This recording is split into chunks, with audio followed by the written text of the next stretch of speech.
I'm Madeline Johansson. You're watching The View on Alternative TV.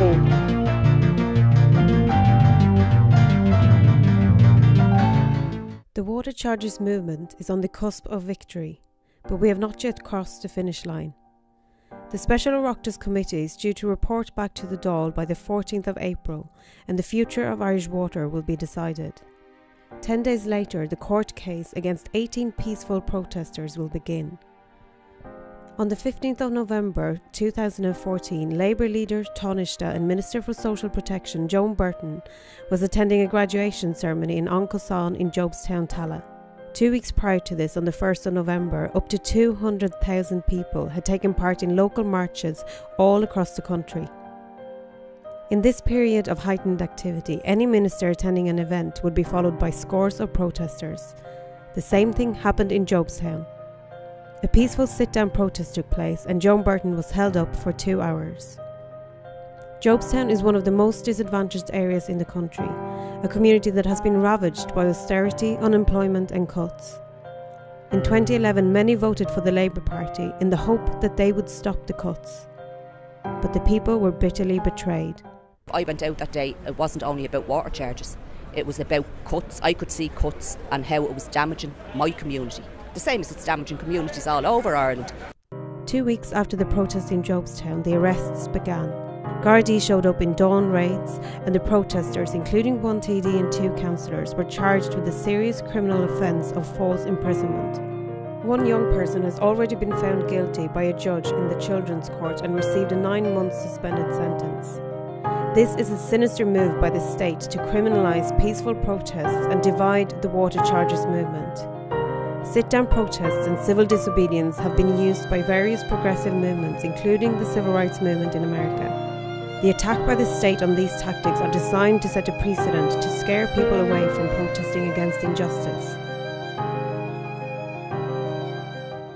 Well, I think we knew from very early on, once the charges had been agreed with the Troika, that there was going to be a movement of resistance against water charges. And indeed, ourselves and the Socialist Party had been involved in a successful battle in the 90s against water charges. So the agenda to introduce water charges predated even the Troika. Fianna Fáil and Fine Gael always wanted them. The Troika provided the excuse. But we were also conscious that the battle against bin charges had not been successful. So we thought it was critical that this time round we had the broadest possible movement that was right across the country and involved the broadest coalition of forces.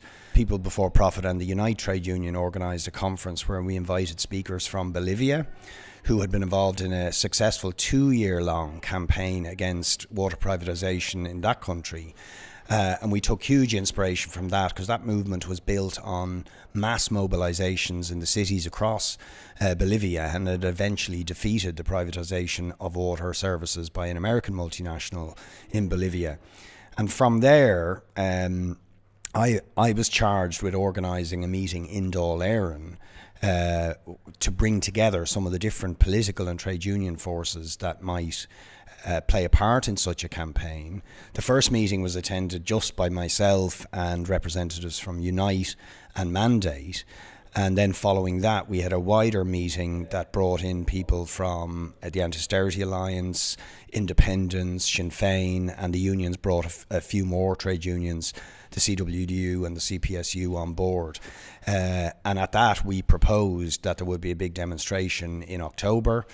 And also we proposed the name, People Before Profit proposed the name Right to Water, which people were very enthusiastic about, because it suggested it wasn't just a campaign against water charges, but it was a positive campaign for the human right to water and for the public ownership of water resources. And I think those were key decisions which helped produce the sort of unprecedented mass movement that followed. Community resistance flourished in places like Carrigaline in Cork, where community activists stopped water meter installation.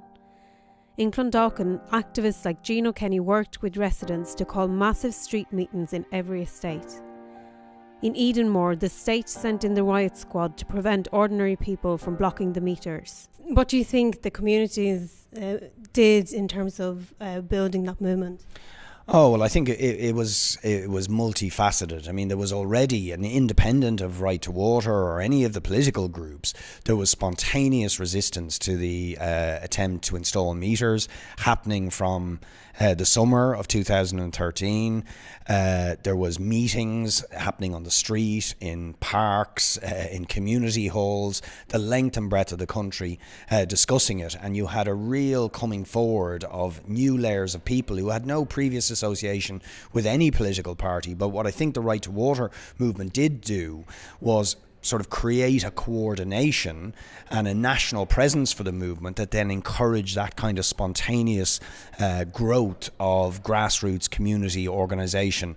And that really was the key point, I think. When the establishment parties saw that, I think they really had fear struck into their heart when they just saw grannies and mothers and fathers and kids taking ownership of this campaign, leading it on a grassroots level, physically mobilising against the implementation of meters. And of course, critical was the boycott campaign, the decision of, initially at least, the vast majority of people in this country to say we're not paying these unjust charges.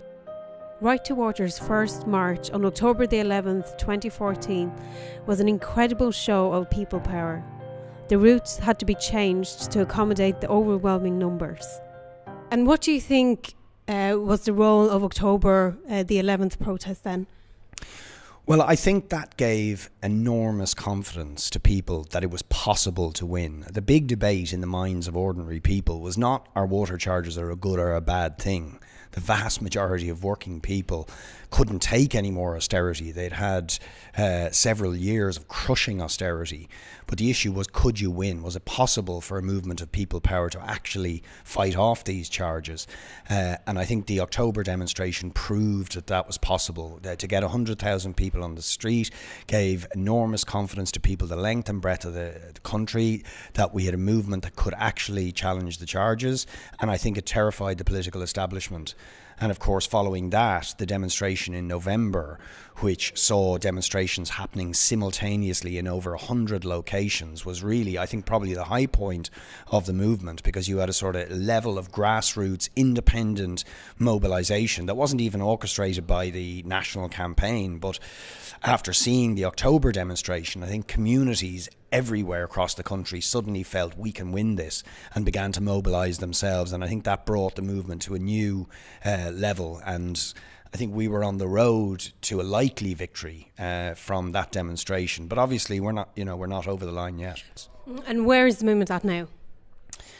I think we are very, very close, on the brink of a historic victory. Fianna Fáil and Fine Gael have been forced, and it's important to say forced, very reluctantly to acknowledge that household water charges have to go. They've also agreed in the draft of the All-Party Oireachtas Committee that further installation of water meters has to stop. So these are enormous victories, and there seems to be an agreement, again forced on them, that those who were forced to pay the charges should have those charges refunded. So these are incredible achievements for the movement. But our fear, obviously, is they will try and leave the door open for the return of water charges at some point in the future by talking about excessive use charges or something of that sort. So we still have to clinch the full victory, resist any backdoors being left open, and we have to absolutely establish for all time the principle of public ownership over water resources, and that water should be available to everybody regardless of their income or ability to pay. The movement against water charges is not yet finished. On Saturday the 8th of April, we will descend on Dublin city centre once again to demand the complete abolition of water charges.